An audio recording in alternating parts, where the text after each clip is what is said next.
Yo, yo, yo, REA's, Robert Edward Auctions large summer 2025 auction is ending this Sunday. That is August the 17th, I believe. And I'm grateful today to be able to share with you some of the huge items that are ending as part of this. So this is a different episode of Across the Hobby. This is just the massive summer 2025 REA auction. REA's auction is always one of the biggest across the whole hobby. They're known for their vintage, but they have lots of modern stuff too. And so my job today is to take you over the course of the next hour or so through some of the biggest items, why those items are as big as they are, and to sort of give you some perspective on, like why they're significant in the hobby. My background in vintage is not as strong as some, but I've dealt in vintage cards at least on and off for the last 30 something years. My first love in vintage basketball and vintage baseball. My first love in sports cards. I once upon a time when I was a teenager owned a 1951 Bowman Mickey Mantle in a 4.5. Actually, I got it graded myself by GAI, believe it or not. So yeah, I'm glad to be able to share this with you. Let's dive on in. Let's cover a couple hundred auctions. Here's going to be the format. We're going to go first through the first 96 items in the auction. And I'm not going to go by lot number. I'm going to go by highest priced first. After we do that, I'm going to jump around from some of the other things that might catch your interest. We'll probably go and do maybe 120 to 150 total items again in the next hour. Some of them we'll just skim through real quick. Some of them will really deep dive on. And again, want to thank REA for sponsoring this video. I love doing stuff like this, guys. I love walking you guys through all the things that are happening, all the big things that are selling. And if you find something and there's something you're like, oh, great, I'm glad I found that. Thanks, Adam, for doing this video. A lot of you guys do a really good job of messaging me and saying, hey, I bought this item because I saw that you talked about it and I got interested in it. I really appreciate that. But always let the auction house know. Let them know. Let REA know. Say, hey, I found this item because Adam. That's how they can know whether these videos are valuable. And frankly, if they don't think that they're valuable, they won't let us keep doing them. They won't sponsor them, I should say. So without further ado, let us jump in to this absolutely massive auction. We're going to start by sharing this screen right over here. You will see it. I will be, why is it taking so long to run? There we go. I'm just going to put me right over there. I'm going to move me just a little bit. I'm going to move me to right here. I don't know why this is going so slow. There we go. My computer's going slow. Forgive me for that, guys. Okay. So 2025 auction. Again, REA, bid.collectrea.com. My big head's in the way, so you can't see that. Move that. See, bid.collectrea.com is how you're going to get there, or just Google search REA or Robert Edward Auctions. I have dealt with them several times. It's always been highly professional. Some of you will remember I bought an EX Essential Credentials Future Uncut Sheet a few years back. That's one of the hardest things to ship in the hobby. I bought that from REA. I bought a number of other things from them through the years and bid on a ton of stuff with them through the years. They always have awesome stuff.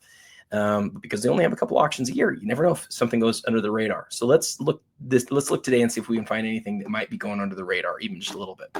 So the highest dollar item in the auction as of right now is the 49 Bowman Jackie Robinson. And I'm going to stop there already and tell you guys why I think this is a super interesting card. Actually, the format that we're going to do here, I'm going to go through, I'm going to highlight 4 or 5 items at a time, and then we're just going to talk about each one of them individually.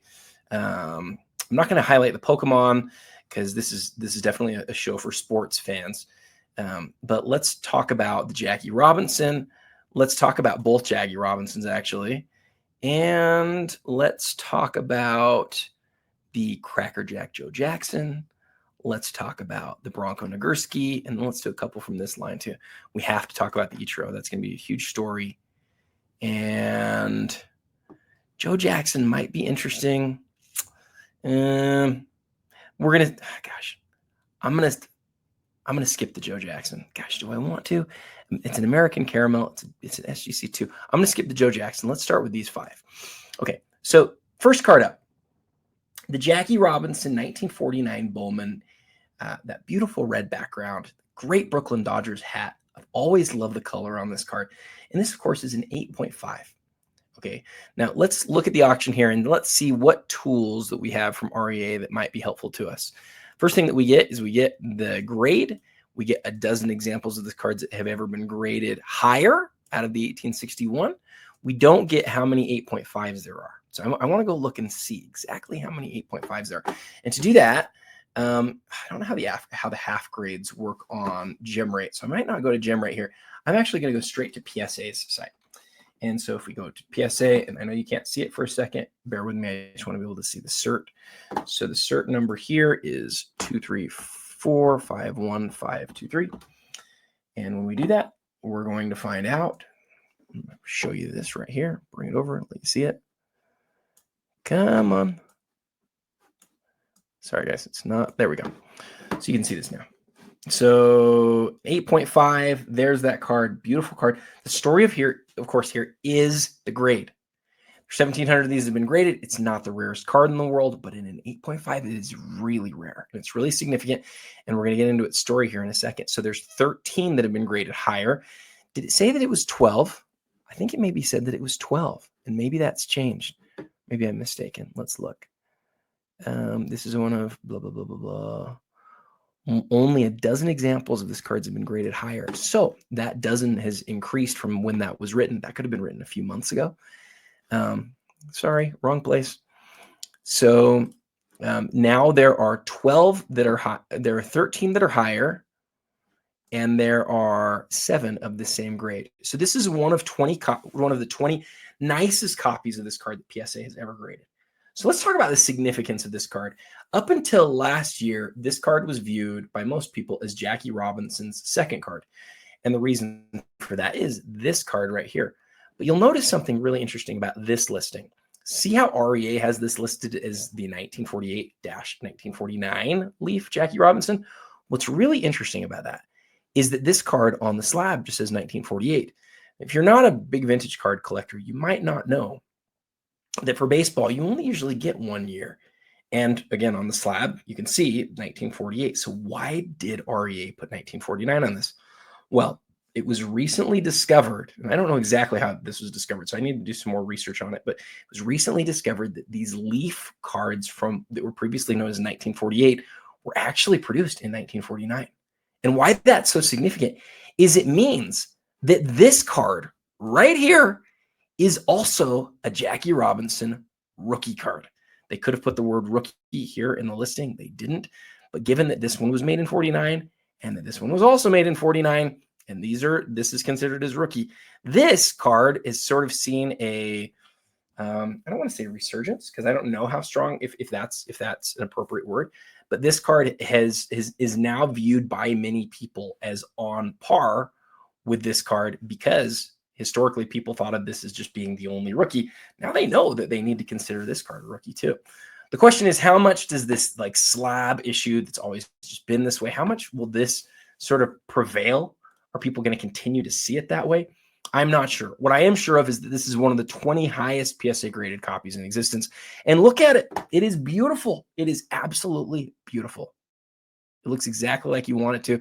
Again, the color, the edges, everything's really fantastic. Card was graded in the 2s, which means it was graded a really, really long time ago. We look at the back. The color of the lettering on the back is just glorious. I love the old slab. I love everything about it. And that's why it's the highest dollar card in the auction currently today. We'll move to the next card, which is this card, the 1948-49 Jackie Robinson. Again, the card that traditionally has been viewed as the rookie card and is certainly the more iconic version. Again, you love the bright blue hat here. You love the centering here. Pretty darn nice for this card. This card is very often highly off-centered. This is a great looking example. Jackie's face looks great. Registration looks really strong. You see a lot of blurry faces in here. This one looks like you want it to. The edges and corners look great. It was graded a lot more recently than the other one that we just looked at. This one's graded in the 6s. You can see it's in the new Lighthouse slab. But more important than that, you can see that it's in the 6s. So you know when it was originally graded, it was not that long ago. This is like, I don't know if it's like 6 years ago, 5 years ago, but although we're in the 1-2s now, so twice as high as at this point, this is the most recent generation label, and it's obviously a great looking card.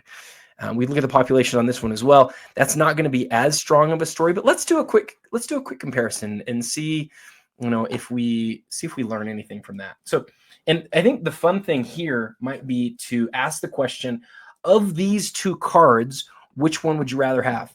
We know which one's more iconic. It's this one.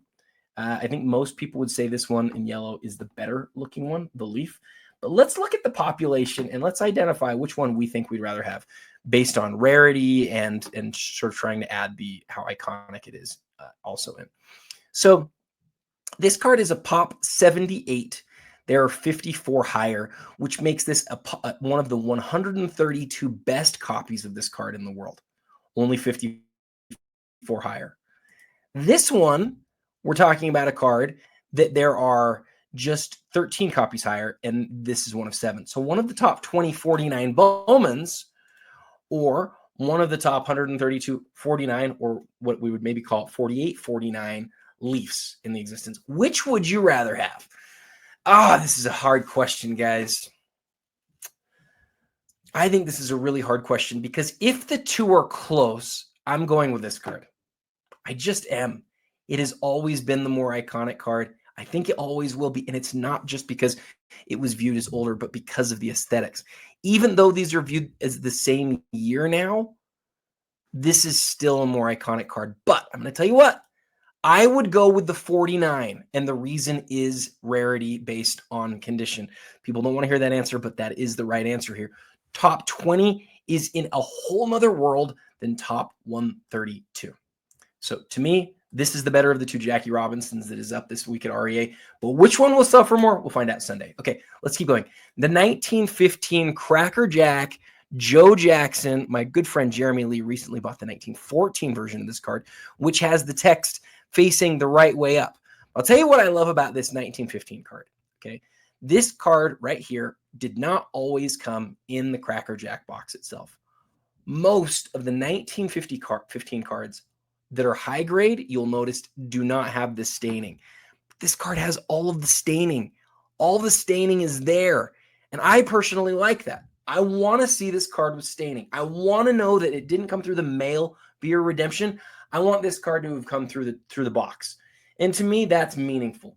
I don't care about what its numeric grade is the way that I normally would, because I can see that the reason it's been downgraded so much is because of the staining.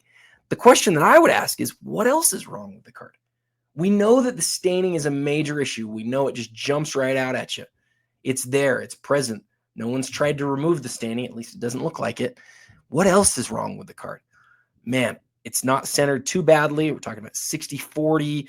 Up and down's fine. It's just a glorious, glorious card. I love the upside down text that lets us know it's from 1915. It's really a wonderful example of that card. All right, let's keep moving. Oh, I forgot to say, as part of this show today, I'm going to identify my 5 favorite cards in the whole of the auction. We'll see if they all fit on the thumbnail. I've only been putting a couple on the thumbnail. Maybe the top 2 will go on the thumbnail this week. But I want to highlight the biggest cards, and I want to highlight them throughout the show. And I feel bad because I just got out of that. Card. And I want to come back and get that card back because I do want to include that card possibly on the thumbnail. That one might be one of my favorites of the whole week for sure. So we're going to put that one there. We're going to put the Bowman over here. I can't keep everything, so I'm going to get rid of this card.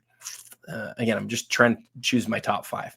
Now we're going to look at the 1935, this copy of the 1935 Nagurski, and this is a really nice copy of this card. Most of these that we see are absolutely hammered. We saw one recently sell, even though it's a very rare card. It does transact. There's 4. How many hundreds are there? This is where our friends Gem Rate are super helpful.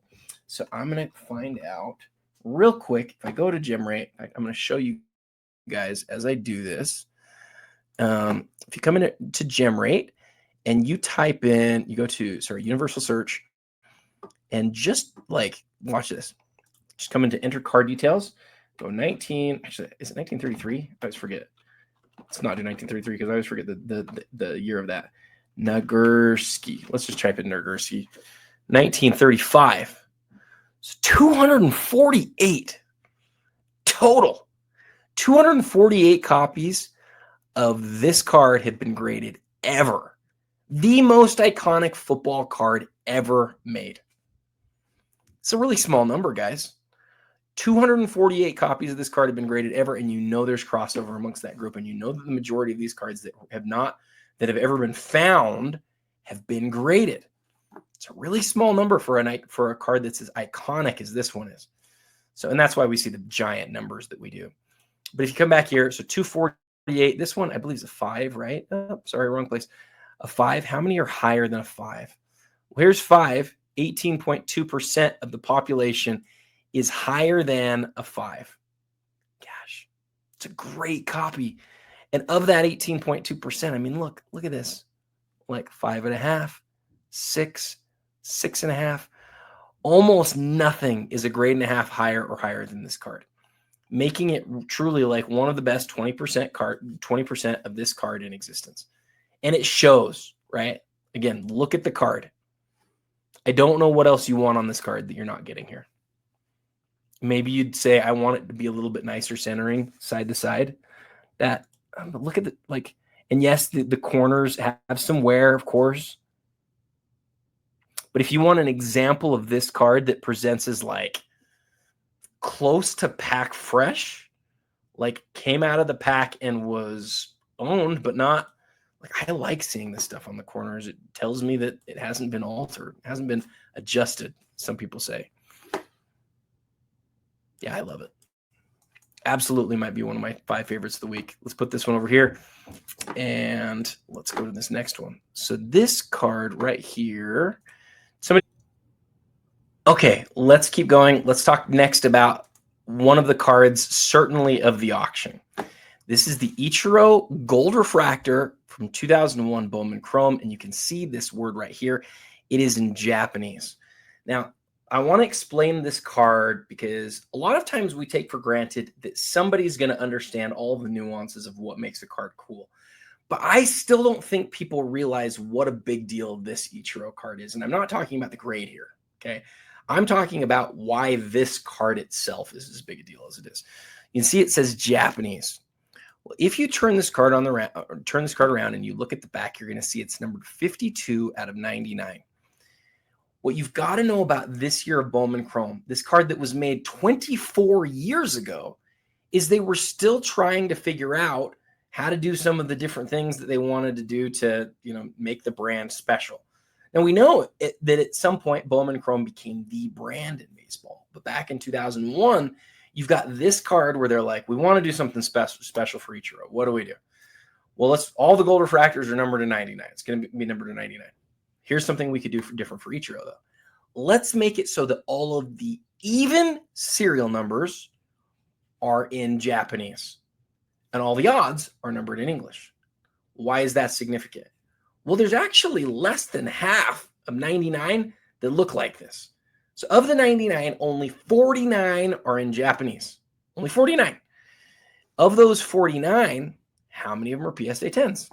Let's go find out. So if we go to, in fact, I'll bet you they're going to have this listed on here. So graded by PSA 10, presented is the finest known example of one of the most significant trading cards of Hall of Famer Ichiro Suzuki. So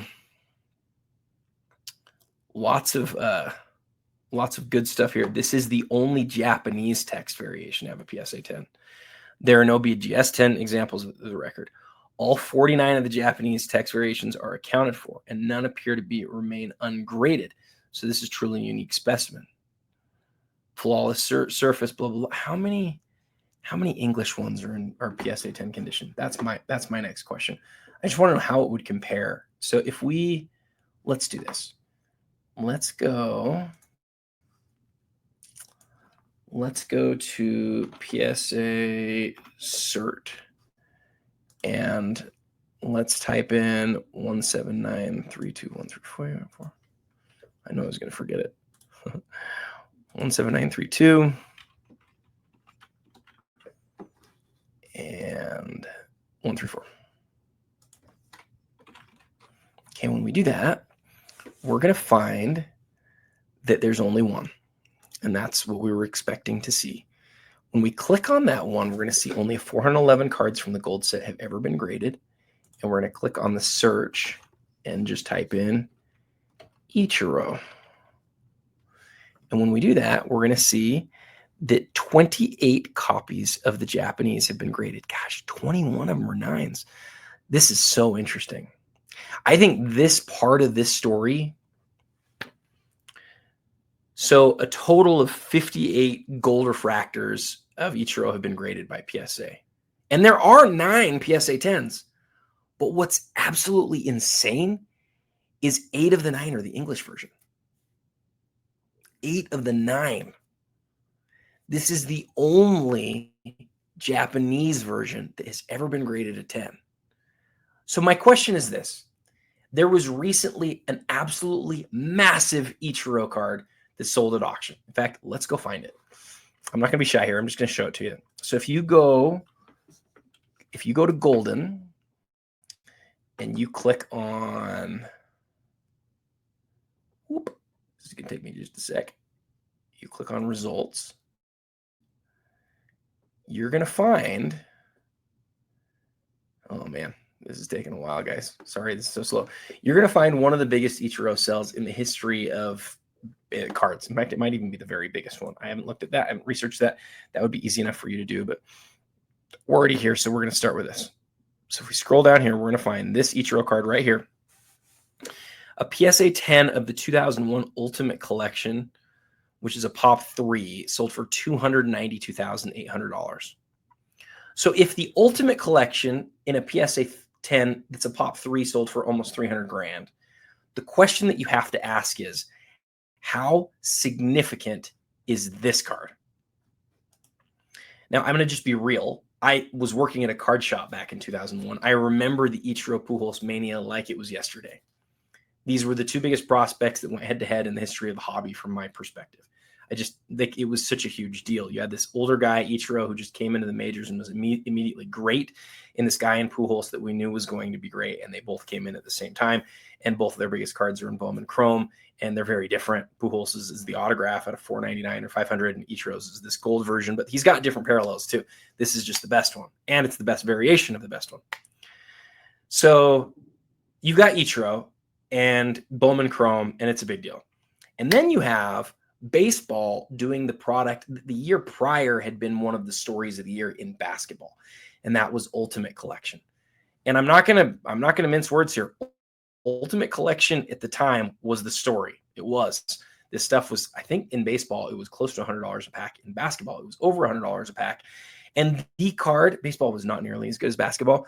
The card was this Ichiro, and they made 250 of them. There's 250 of that card that are autographed, and all of them are a huge deal. And all these years later, the PSA 10 still sells for absolutely insane money. But again, I'm going to be real here. Bowman Chrome took over for Ultimate Collection as the great card. This card on its own, I mean, you just go look, the average Bowman Chrome rookie card, the average Bowman Chrome Gold, especially in Japanese, is a far more valuable card and a far better card than the average Ultimate Collection. But people have known that Ultimate Collection in PSA 10 is such a big card for such a long time. This is the card of Ichiro that we never thought we'd see. This is the card of Ichiro that you sort of go, oh my goodness, what's that going to sell for? Because remember, Ichiro doesn't have a superfractor from his rookie year. Ichiro doesn't have something where you're like, that is clearly his best card, except for when you look at conditional rarity. And so what you have here is the best variation of the favorite brand all these years later that's in the rarest parallel, and it's in the highest grade, and there is one of them. I look at this and I see it and compare it next to the Ultimate Collection. I don't think they're close. I think this is the far superior card, and I do get how big of a card the Ultimate Collection PSA 10 is. I do. I get it. For Ichiro, it doesn't get much better than that card, except for this card. So as you see this card right now at $48,000 with 4 days left, I have no idea what we'll sell for. I am not in the market for this card. I am not a baseball collector. I do know a bit about the history of baseball cards, but I'm a basketball card guy. This card, to me, isn't a card that I would buy because it's a baseball card. But as I look at this and as I try to estimate where the price is going to go, I have no idea. I really don't. And you never know with a card like this that's a Pop 1. But I think this card is going to be the story of the auction. I do. And we'll see what happens. Sunday will be a really interesting thing. But don't be shocked. Don't be shocked with whatever happens to this one because, again, you can make the case you're looking at the single best Ichiro card in existence. Okay, let's keep moving. And that's gonna, spoiler, that's gonna go on the thumbnail this week. Okay. We can get out of this, and I'm gonna leave a couple of these other things open so we can get back to them if we need to. But we're gonna get out of some of these other things while we're here.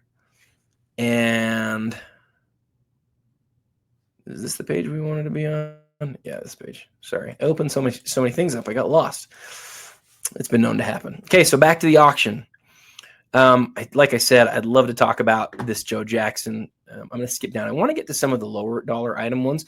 Actually, this page right here, the satchel page, every time we see one pop up, I always sort of like to remind people of the significance of that. That was a card that made the Iconic 100 list that I facilitated for PWCC a few years ago. And it was a card that I didn't know too much beforehand. But after I got to know about it, I sort of said, wow, this is sort of a huge card. I think most of you who are watching this probably already know that, but let's take a really deep dive. Oh, look at this maze, an SGC 8. That is a beauty. That is a beautiful card. Everybody loves this Wagner. This is the 1910 American Caramel. Honus Wagner in a 2.5. Obviously, that iconic image, just a little bit of different colors. The Bobby Orr in a PSA 8. This is the regular one, not the test card. The Ruth 1921 in a good series of 80. That one might be an interesting one to dive into a little bit. We've seen a few cards from that set move recently, but 1921, obviously very rare. Here's another 1921. You know what? Let's compare these two cards. That'll be fun. They're both series of 80. One's a VG3 in an SGC, and one's a PSA 2. Let's look at them and let's see what we think about those grades in retrospect. Continuing to scroll down, that gets us to the end of 48. And then the card that I highlighted in one of my reels, this Dandy Mantle, is one that I absolutely want to hit one more time. So, okay, cards that, I just realized I got out of the cards I didn't want to get out of. Darn it. I knew I'd fall apart on that. Okay, so one card, dang it, the Ichiro. I'm going to go click up here again real quick so that I don't forget it. The Ichiro was one of them, and this Joe Jackson is the other one that I really am interested in right now. Okay. So, all right, let's keep going. So those are the two that I'm looking at as possible top 5 cards this week. And 19, it's weird that it opens behind. So the 1921 Ruth, where's the other Ruth? Did I not highlight it? I don't think I highlighted it. Bear with me, guys. Bear with me. Okay, here's the SGC3. So let's compare first these two. So again, the 3, actually, let's not look at the numbers. Let's just look at the cards. We're just comparing the cards right now. We're going to zoom in real big, if I can, and we're going to compare the cards side by side, and we're going to say which one we like more just based on the aesthetics of the card. What I like about REA, one of the many things I like about REA, is look at how good you can see this card. You can see the print dots, and I just love that. I love a really good, strong image. Some of the auction houses don't do as good a job as these images. These are some of the best in the hobby. Okay, so look at that. Look at that. Which one do you like more? This one has some dots sort of throughout, and this one has some staining up here in the upper left, and then it gets darker over here on the side. See how this image doesn't get darker along this? It seems like that's more of a printing thing than it is a wear thing, though. Isn't that interesting? Look how much darker this is along the side here, along that printing area. It's really interesting. Whereas this one, it does get just a teensy bit darker, but not significantly.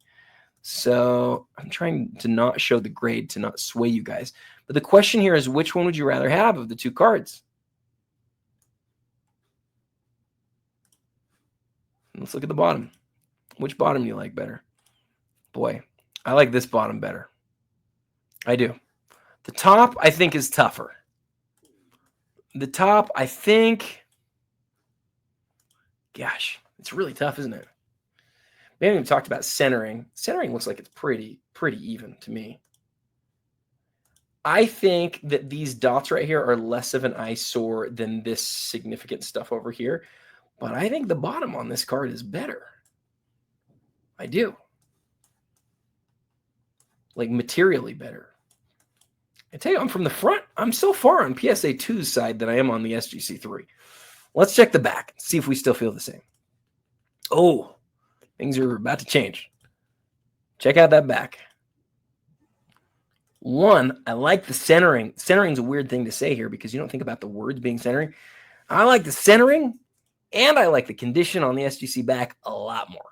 A lot more. So, which of the two cards do I like better? I think that the front of the PSA 2 is marginally better. I think the back of the SGC 3 is way better, like way better. So the question is, what do you prefer? If you don't care about the back, go with the PSA 2. That's what I think. If we assume that these two are going to be comparable prices and you really just care about the front, go with the PSA 2. But if you want the higher grade or you do care how the back looks, even say 30% as much as you care about the front, I would go with the SGC. That back on the SGC is just so much nicer. Again, look at that. Look at all this stuff going on over here. Look at how uncentered it is. Not that it matters. It wouldn't bother me in any sort of way, but I like that. I think that's the better card.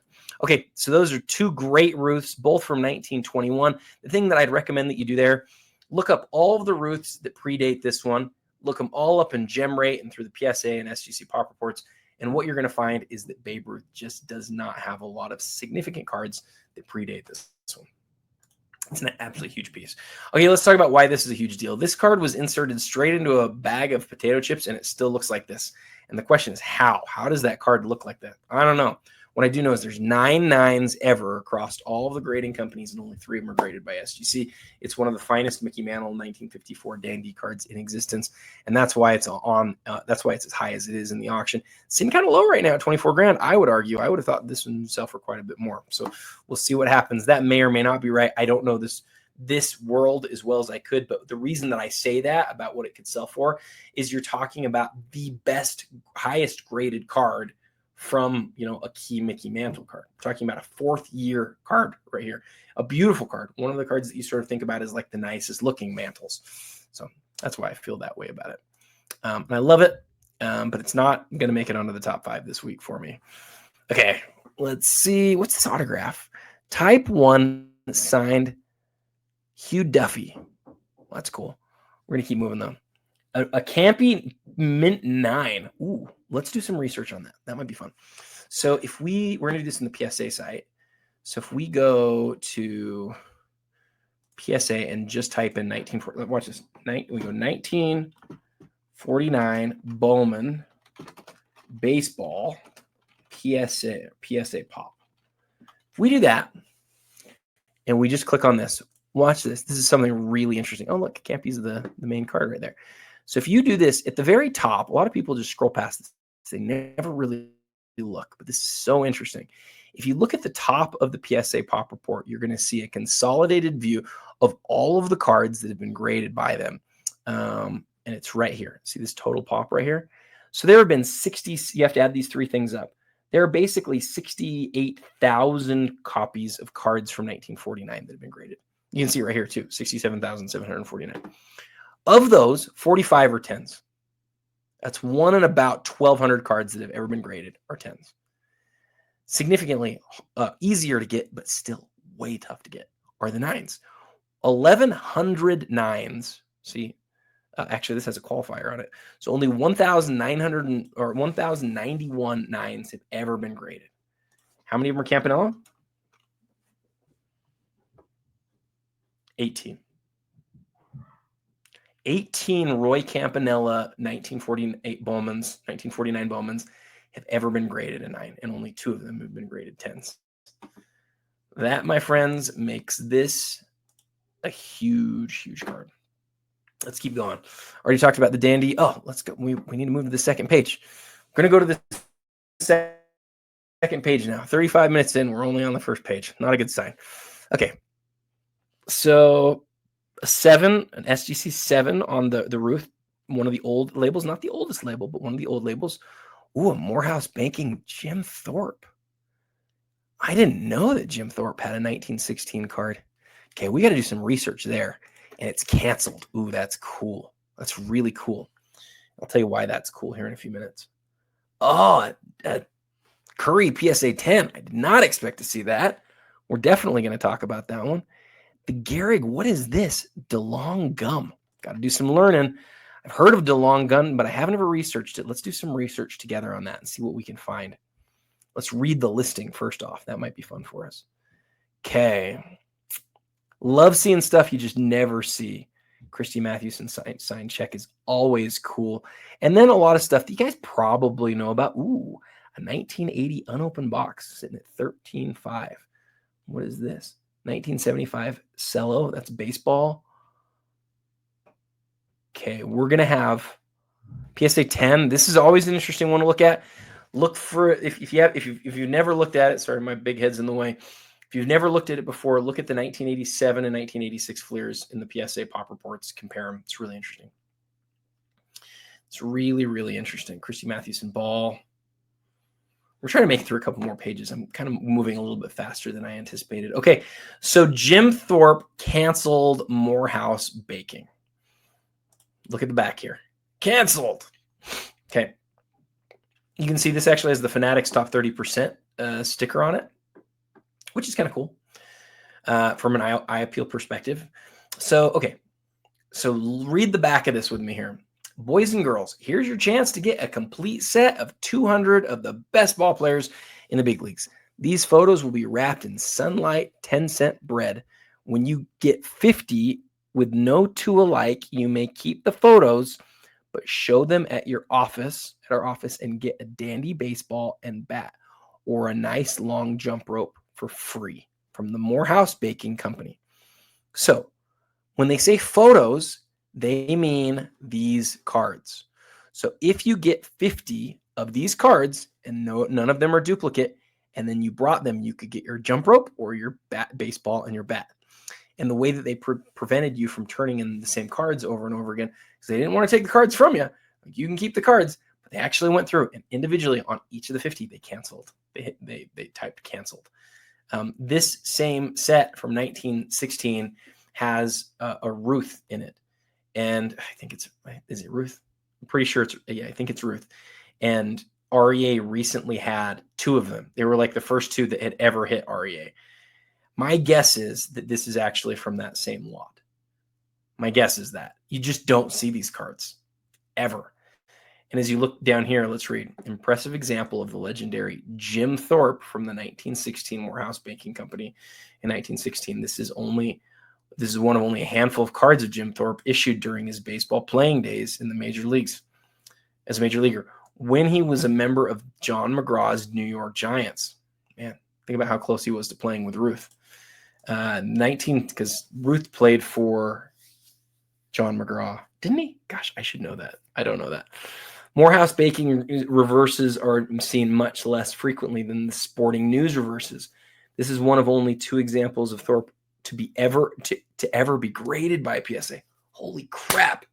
One canceled and one uncanceled. So there's only two copies of this original Jim Thorpe. This is so cool. This is like one of the coolest cards. And this sort of thing, finding this sort of thing in the auction just, like, honestly, is delightful. So this card's sitting at $21,000. Jim Thorpe's one of the greatest athletes of all time. In fact, if you do there was a list that was done by ESPN years ago called Sports Century. And Century top like 100 athletes. And we type in Jim Thorpe. I think if I remember right, he was like top 10 ever. Yeah. Jim Thorpe was 7th ever. Jim Thorpe is viewed as one of the greatest athletes of all time. And here he is as a baseball player. Gosh, I'm all over the place. Sorry, guys. How did I get out of this? Is it right here? Okay. So we're talking about a top 10 athlete of all time in one of his very few baseball cards ever made. There's only 2 of this card that have ever been found. One uncanceled and one canceled. This is the canceled one. It's basically a one of one of the greatest players of all time. It's insane. And then to take it to a whole nother level, you go to PSA, yeah, sure, PSA Pop Report. Come here and just type in, watch this. This is what I'm really interested to see. Come in here and type in Jim Thorpe. And you're going to get a listing of all of his cards. So this is Jim Thorpe fumbles the ball. These are tickets. So he does have a baseball card from 1912. That's the Colgan Chips Tin Tops. Another card I've never heard of. You got some multi-sports, some tickets, and then look at this. You don't have anything else until 1916. And then in 1916, along with Famous and Bar, M101, Standard Biscuit, the M101, that's what we're looking at, right? Is it not? I thought the Morehouse Baking was. I'm not. I don't know. Jim Thorpe, 1916. Why do I not see? Shouldn't I see Morehouse Baking? Why don't I see it here? I'm confused. I'm confused because this is in numeric order. And I've always been under the understanding that we would see like where is Morehouse Baking? Why isn't it on here? M-O-R? I don't see it. Why don't I see it? How do I spell Morehouse? Morehouse Baking.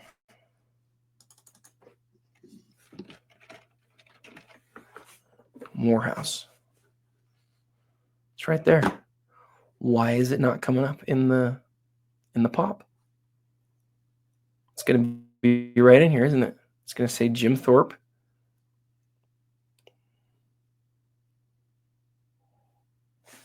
Apparently they have numbers on them. There it is. One of each. They're both ones.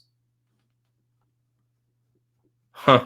Well, I will tell you, so why I'm confused here is what I wanted to be able to say to you was, hey, look at this. This is one of the best, one of the rarest or the oldest 5 cards ever for Jim Thorpe or whatever.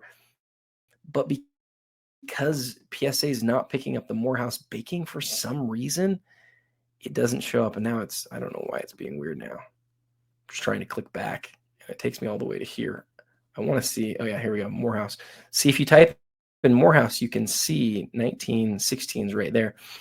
But again, if you type in, was it something that I was doing? Is he not listed as, he's listed as Jim Thorpe. Let me just try this one more time, just to make 100% sure. I just want to see. It's not there, and I don't know why.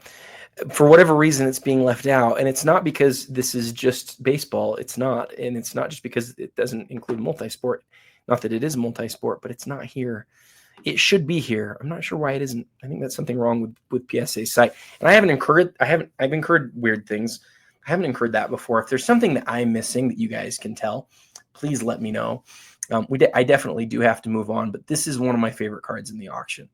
Jim Thorpe's one of the greatest athletes of all time.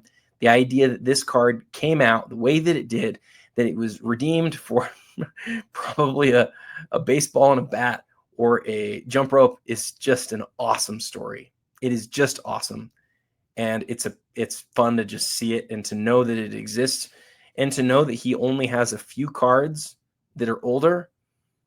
And let's look at each of them real quick. Let's look at each of these 1912 cards real quick. There's only 3 of them.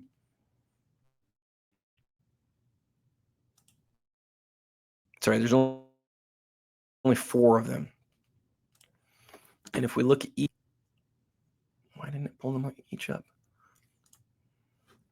So the Colgan's Chips Tin Tops. So this isn't really a card, but it's a tin top, but still very cool. Jim Thorpe. Boy, there's some good names in here. Thorpe has 1 ever graded. That's very cool. The Olympic Heroes. This is a postcard, so not quite a card, but still very cool. There's 6 of those. Very neat. And then I don't know what this is, but it's related to the Olympics. And there's 32 of these. So obviously we're talking about one of his only playing days baseball cards. There's really only a couple of them in existence. And like I said, it's just a pleasure to see this. I wish I could have done some content on this one because I really like this card a lot. All right. With that said, we've really looked at this Thorpe that I now want in my collection, even though I'm not a baseball or a football collector. It's great to see that. Okay, let's talk about this Steph Curry. Steph Curry's Topps rookie and his Topps Chrome rookie were both issued in the same product. This was the first time that Topps had ever done this. Topps Chrome, when it debuted in 1996, was its own product. They came out in retail only, Sam's Club locations, and that's where you get the Kobe Bryant rookie card. That's one of the most iconic cards of all time. Most of them at this point have turned green, and that was the first moment where we got Topps Chrome basketball cards. That same year, we had the first Topps Chrome baseball cards as well, and football too, I believe. So 13 years later, what was different? Why did Steph's Topps Chrome card come out in the same product as his regular Topps card? Well, the NBA had just given the exclusive license to trading cards to Panini. And so Topps and Upper Deck couldn't make cards anymore. And so Topps was in a hurry, and they're like, we need to get Chrome and regular Topps out at the same time. And they create one product, and they made way less of it than normal. And when I say way less, I mean way less of it than normal. And you can know that when you look at the pop reports, and we're going to do that now. So if you go to GemRate, just follow me to the punchline here. This will blow you guys away, I promise. So if you go to GemRate and you click on Universal Search, let's go just a few years beforehand. Let's just look at the LeBron James 2003 Topps card. So if you go 2003 Topps LeBron, what's it going to be, like 40,000? Yeah, 30,969 graded. If you go 6 years later and you just do Steph, Steph and Curry, you were talking about less than 1/3 the number of Topps rookies. And I'm telling you right now, Steph's Topps rookie more likely to be graded than LeBron's, because people know it's rarer. So it looks like it's about 1/3, right? Like, okay, so Adam, the Topps, let's say the Topps rookie is even a fourth or a fifth. There's a fourth or a fifth as many of those as LeBron. So what? Big deal. Now let's move to the Chrome. So if you go to the 2003 LeBron Chrome, you're going to see that 20,000 of them have been graded. And at this point, you know, holy crap, this is not close. And you should know that immediately because the Steph is numbered on the back at a 999. So if there's 999 of them that were printed, you know that there's not going to be close to 20,000 of them that are graded like there are at the LeBron. But how many of them have been graded? Well, I guess it's not going to just let me do Steph. 611. Guys, that is 3%. I think my math's right there. 3%? Maybe, nah, it can't be right. I've got to be wrong. I'm wrong, right? 12%? You think I'd be good at math? My mental math just goes wrong when I'm on camera. So it's 20,000 divided by 600, right? I'm wrong. 20 by 600. I know some of you are laughing at me right now. I'm only a CPA. It is 3%. I should just trust myself in the first place. There are 3%, the number of Chrome Steph rookies is there are LeBron. 3%. Now, to be fair, I think it's also fair to say that the Stephs are more likely to have been graded. Gosh, I don't know if that's true, though, because the LeBron's been around for 6 years longer, and it's always been a big card, and a lot of those have been regraded, too. I'm not sure that's true. In any case, the Steph is so much rarer. Okay, now we're going to do the last level, and this is where it's equally insane. So Steph's Chrome has been graded 611 times. only 61 of them are PSA 10s. 61 PSA 10s. Now let's compare it to LeBron. 2003 LeBron Chrome. How many? 60 compared to 2,400. 60 to 2,400. I think that means that our let's see, 2418. 60, yeah, it's 2.5%, guys. So it's actually even rarer. It's even a more difficult ratio. So when you see a Chrome Steph Curry rookie card and it's at $20,000, you're like, that's not even a refractor. Now you know, like there are only 61 of those cards in existence. PSA is the brand that people mostly want this card to be graded by. It is a little dark, like the image, but it is what it is, right? Like there are not very many variations of this card, especially the Topps Chrome, right? You've got the Chrome base, you've got the refractor, you've got the gold refractor, and you've got the super refractor that's never been found that's worth millions and millions of dollars. And that's it. That's the whole list. So if you want a gem mint Chrome Steph Curry rookie card, you're going to pony up because it's one of the most recognizable, iconic cards of the whole era, as we will see shortly on the 25 and 25 countdown that I'm doing. And yeah, man, I love that card. Gosh, I'm taking way too long, but I love that piece. I absolutely love it. The Gehrig DeLong. So what is DeLong? DeLong gum. Graded an EX6 by PSA. Very attractive example of this classic Gehrig card. This is one of Gehrig's rarest 1930 cards. It's a really pretty card. I like it a lot. Let's see the back. The back is what it is. Okay, so it's made by Playball Gum Company, as we know. Okay, it is one of the highlights of all Gehrig and 1930s gum cards. DeLongs have always been highly appreciated. The small number of cards in the set, their relative scarcity compared to most other card sets of the era, their unique dimensions, design, and the fact that they were only 1-year issue all combined to give DeLong a special mystique. This card has brilliant colors. Yes, yes, yes, yes, yes, yes, yes, yes. Okay, so this is a really cool piece. Aesthetically, I love this card. So I had to stop it because I didn't know it, but now that I'm looking at it, I like it more. So PSA 6. Of course, we have to go to the PSA pop report on this one. Let's see. We have to find out, some more details about this. So if we come to the cert number and just type in 08173331. I need to change my setup here. I have to sort of reach underneath my computer to type it in where my mic is. Okay, yeah, this is a really rare card. So there are 11 of these, and really, look, there's 3,700 from this set that have been graded all time. Really a small number from this era. Yeah, okay, yeah, this is a huge piece. Okay, let me show you guys this. What's it at? It's at $19,000. This will be a fun one to watch, I think. Okay, so you can see they used Gehrig here as the model card for the set. Hey, and this one's an 8. Wow, what a card. Okay, now Gehrig has 8 8s and 1 8.5. Then he has 11 7s. He has 1 6.5, and then he has 11 6s. And then that's when the pop report really takes off, right? Because it's not that rare of a card. It's a similar rarity to the Nagurski National Chicle that we looked at earlier. We're talking about mid 200s, 250 or so.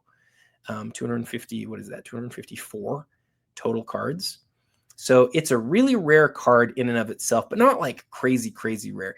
What the real story here is that it's really a nice example. If there's 200 and something, and this one is, like a top, what number did we say?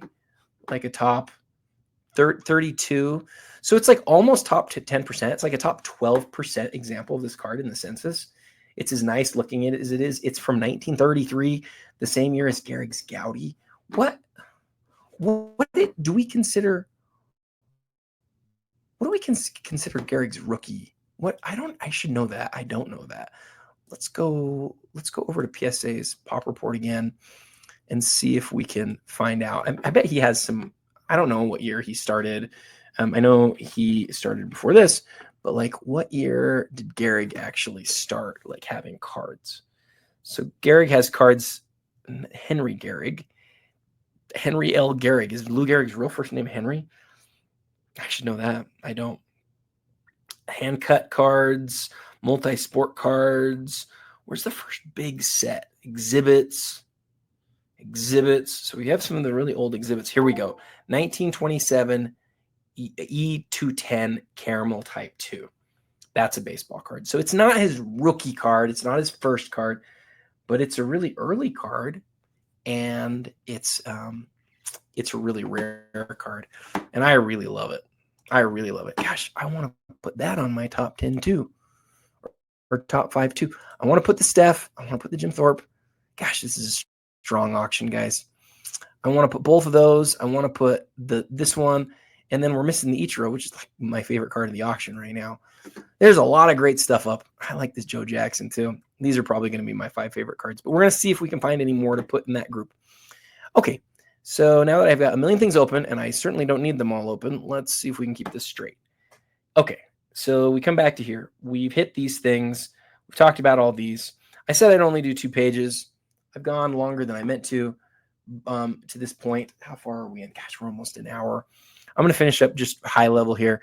Michael Jordan's 2006 exquisite autograph patches in an 8 with 8 auto, 8 with 9 auto. I can't tell for sure. You have to look at that closer.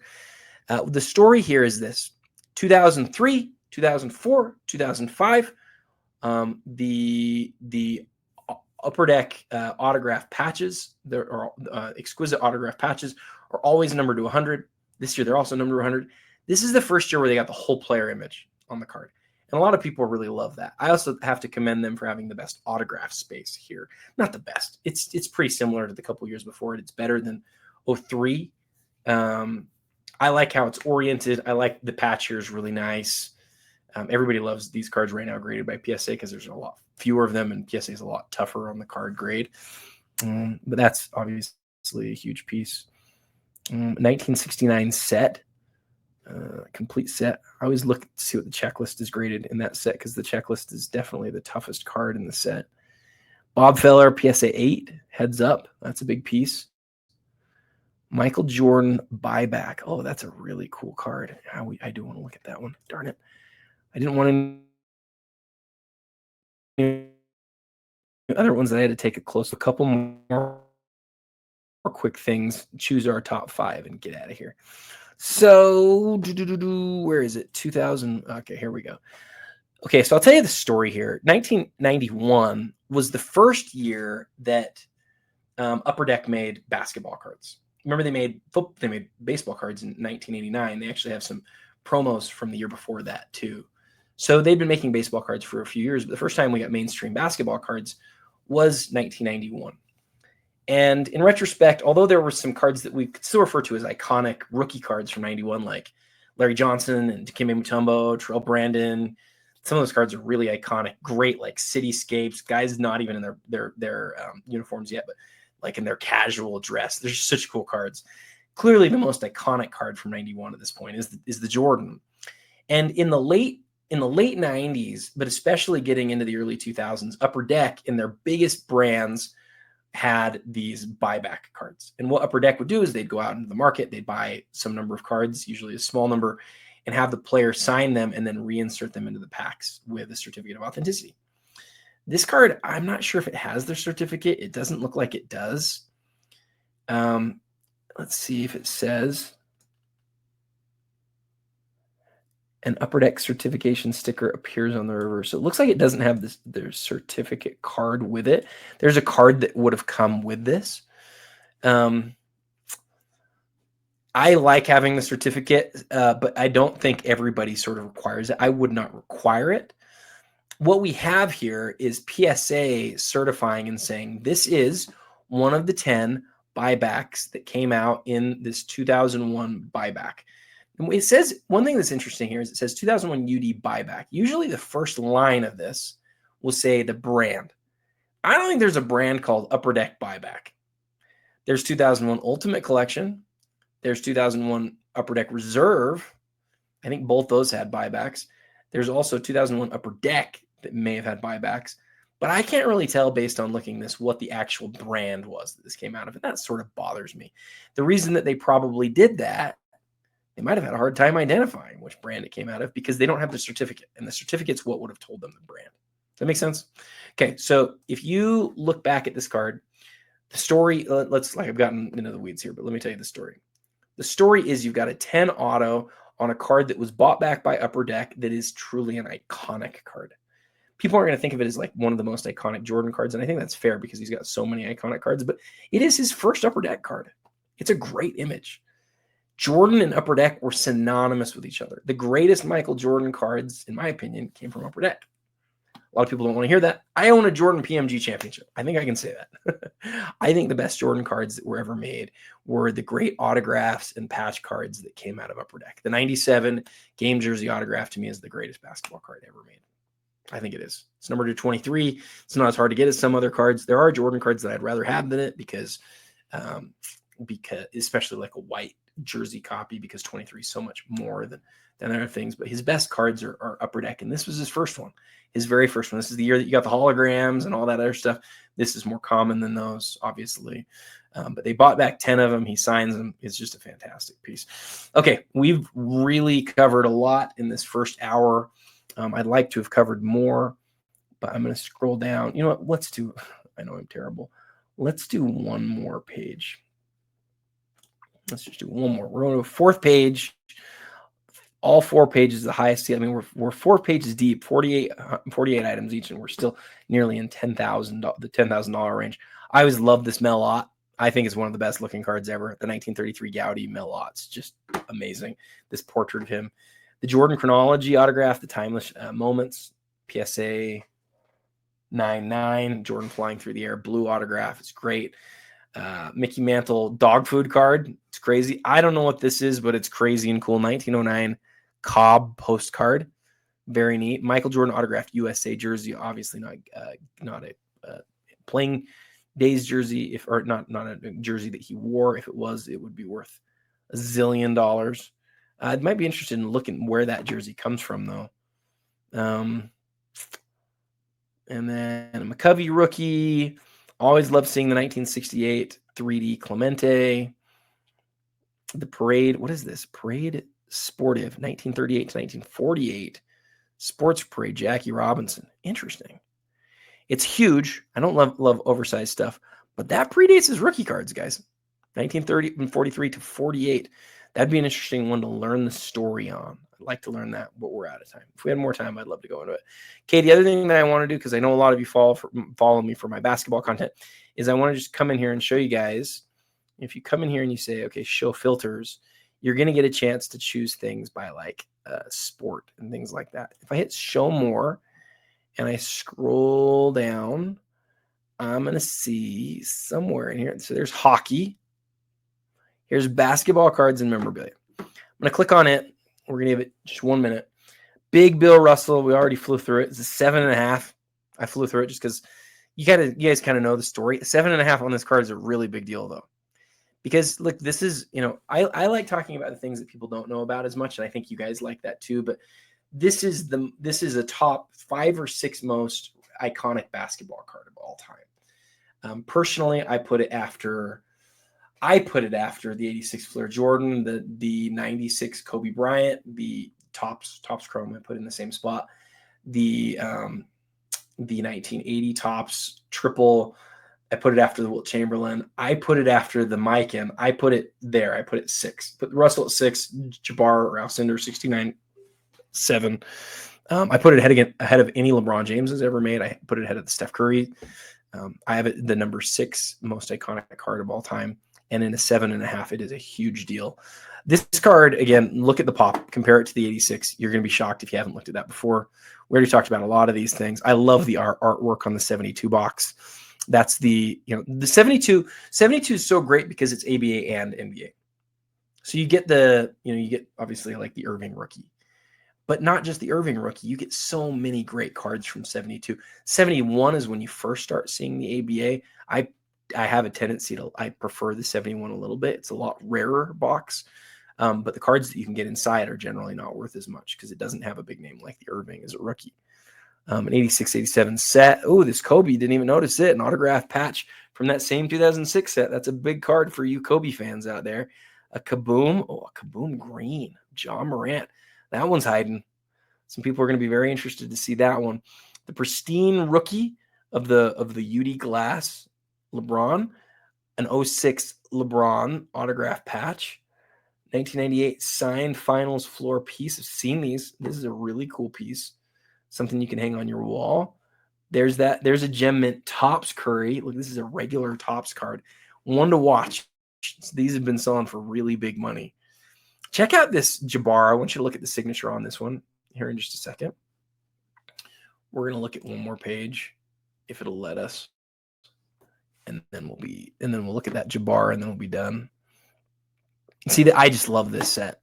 71 PSA 8 partial set. I used to have this Chamberlain a run, almost everything from PSA 1 to PSA 9. I think it's one of his best cards ever made. I love that.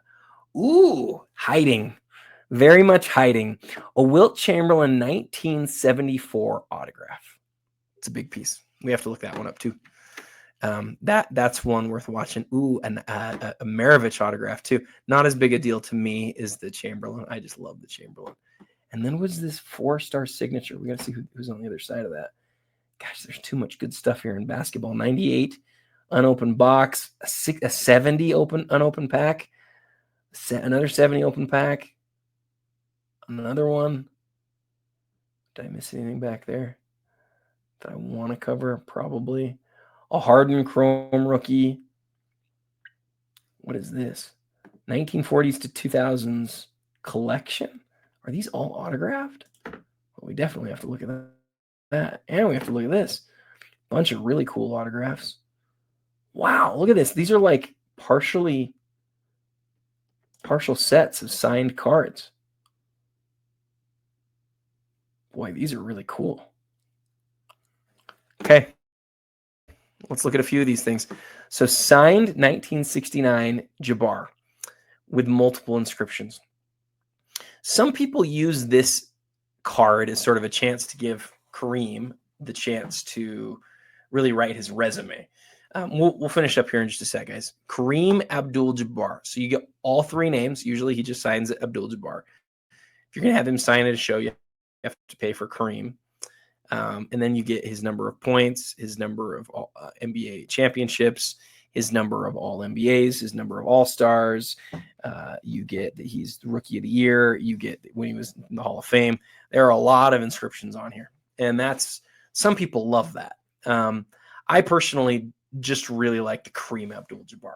If I was going to have him sign the card, I might just ask him to sign his name. But with that said, I think a lot of people love this.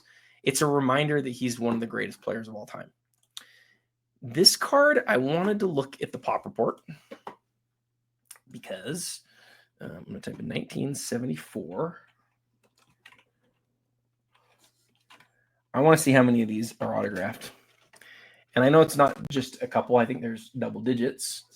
But I think it'll be good to know. 1974 Topps basketball pop report. Okay. So if I do that and I click on autographed cards, there's two sides to the pop report. I know you guys can't see this. I'm just going to be really quick here. I'll show you if it's anything crazy. I don't think it will be. Actually, it is pretty crazy. There's only 5 of these that have ever been graded. 2 of them are authentic. Then there's a 3, a 4, and a 5. That's it. Number 250. Only 5 of these ever. The autograph's not perfect. It's got weirdness going off here. There's like smudging and stuff. But guys, there's only 5 of them. I really like it a lot. It's one of the cards in the auction that I'd be most likely to bid on. Pierce, Carmelo, LeBron, and T-Mac, 4 of the best 3 men at the time. You can see the card is signed on card. LeBron's, I think it's signed on card. Maybe it's on sticker. Okay, we got to figure this out. Is this on card or is this on sticker? Forgive me, it is on sticker. I thought that was an on-card autograph. LeBron's sort of funny down here, but see how it like cuts off right there? That's what made me think it might be on sticker. And it is. It's on a sticker. Still, it's all 4 of them. It's a unique autograph. It does have LeBron. $1,300. Okay, so I wanted to look at this. Wow. So this is a potential like treasure trove, and it's only at $750. Pettit, one of the NBA's greatest 50. Wayne Embry, Al Attles, Fred Brown, and Ron Brewer on the same card. Oh, Larry's on this one too, in pen. Larry in pen is not something you see every day on a 1980 card. Larry's autograph looks super weird, though. I don't know these other ones. I can tell you this. That looks like you want Bob Pettit to look. Interesting. Let's look at this. Oh, some of the cards are newer. We're to make this big. Gilmore in pen, 1948. The 48 Bowmans are really cool. Some of them are pack inserted card. There's Tim Hardaway. A lot of cards from the 50s. Those are worth looking at because some of these are really low pop. Oh, hot rod. So that's cool. Yeah, I'll be watching this a lot. This lot's not going to sell for what it's at right now. It's not. The hot rod by itself makes this worth the price of admission at this point, and probably and then some. That is a great looking Hundley autograph. Sometimes you find these lots and you find an absolute treasure trove. And this is one of the hard things about doing this, doing shows like this, because I'll find stuff where I'm like, shoot, I want that. But I have to be intellectually honest. I have to be fair to the consignment company or to the auction houses. I like this lot a lot. I do, because if all you do is pick out 10 to 15 cards that you're going to get graded or to get, authenticated and then sell off, like you might make your money back real quick. You might be able to buy this lot, authenticate 10 cards, pay for that. You might be able to then sell those and then keep the rest. You might be able to sell everything and make money. You might be able to just keep like the cards that you really want. I like the Lenny. I like the Lenny a lot. I mean, that's just like sitting in here, like a Hall of Famer, one of his best cards, an autograph card. Gosh, this makes me want. I'm gonna have to look back at the other stuff that they have going on too, because these lots are very, very cool. I think I clicked on a few of them though. Oh yeah, Walton, Jabbar, Irving, Oscar. All these cards are 70. Wait, Pete's in this? Pete autographed? Maybe some of these cards aren't autographed because Maravich should be in the front. So there's Maravich, but Maravich does not have an autograph on it, which is too bad because all the cards have autographs. It doesn't have an autograph, does it? Boy, it's too bad Pete's not signed. You can see why that jumped out at me, because look how many of these guys have signed. Oscar, look at this one. Robertson, Oscar. What a crazy autograph. Big O signed in 2 different places. Half of his name first and half of his name second. Paul Westphal, Walt Bellamy. Bellamy's a Hall of Famer, passed away several years ago. Phil Jackson. And this is a treasure trove, guys. What's this at? It's not going to end at that. I can promise you that. And Roger Brown here at the end. Oh my goodness. Goodrich, Baylor. This is 78 of the 99, including 70 signed cards. So 8 of the cards are not signed. Comes with a checklist though. It's a marked checklist, but it's still the checklist. And then a lot of signed guys.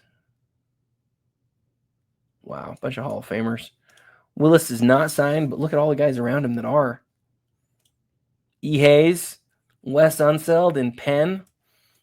Lenny again. Bill Bradley, that's a big card. Jerry Lucas recently passed away. Not recently, several years ago. Dave Bing, Nate Thurman, those are all these guys are top 50 guys. Jerry West obviously recently passed away. That's in pen. These are going to cost a lot to get authenticated. There's no question about that, but there is a lot of money to be made here. I mean, these are big time cards, guys. We already talked about that. Wow. Well, what an auction. What an auction. What an auction. I guess my top 5 are going to be down here now, aren't they? In a lot of ways, I'd say that those lots are some of my favorites. We're almost an hour and 15 in here. I got to finish. let's do this. I'm going to get out of these lots. Although I'm going to go back and bid on all of them. We're going to get out of those.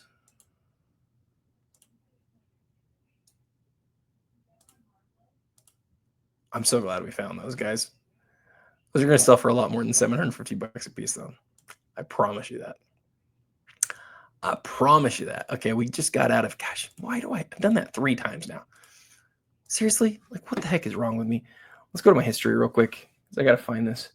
History. Oops. We want the Morehouse baking. And we want the Steph Curry.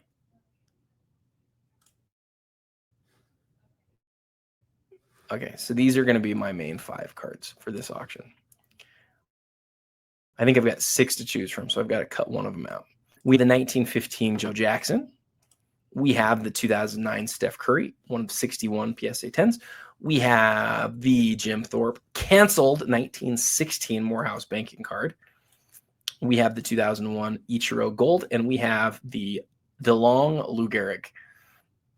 And we have the 19. No, that's it. We only have the 5. Good. I don't have to cut any of them out. My 5th favorite, gosh, this is awesome. My 5th favorite is the Joe Jackson. It's probably the most expensive of all of them. And I love it. I love the staining. I love the card. I love how iconic it is. We didn't even look up the pop, but I love it. Number 4. We're going to leave it where it is, the Gehrig. I love the Gehrig. It's amazing. I just love the other 3 more. Number 3, I'm going to go with the Steph. As far as crazy high-end basketball lovers go, this is to me the card of the auction. Even though it's a regular base Topps card, it is so recognizable. It is so important. It is so iconic. And in a Pop 61, it is very rare for what it is. So we're going to put that number 3. Number 2, it's really tough. These are going to be the 2 cards that go on the, in fact, I'm going to put 3 cards. I'm going to put 3 cards on this week's thumbnail. We're going to go the Curry. We're going to go number 2. We're going to do the Jim Thorpe, which I just think is crazy. It's only $21,000. And then the number 1 card, the Ichiro. The fact that this is legitimately maybe his best card in existence. I don't know what would be number 2 is sort of astounding to see it here. And that's it, guys. That's it for this week. Remember, these auctions end Sunday. REA, if you win anything, let me know. Let them know. And thank you guys for watching the show. Make sure to hit like, subscribe, all those things. Thank you guys. Seriously. Hope you guys really enjoyed this. Hope you guys have a great day too. And until next time, happy collecting.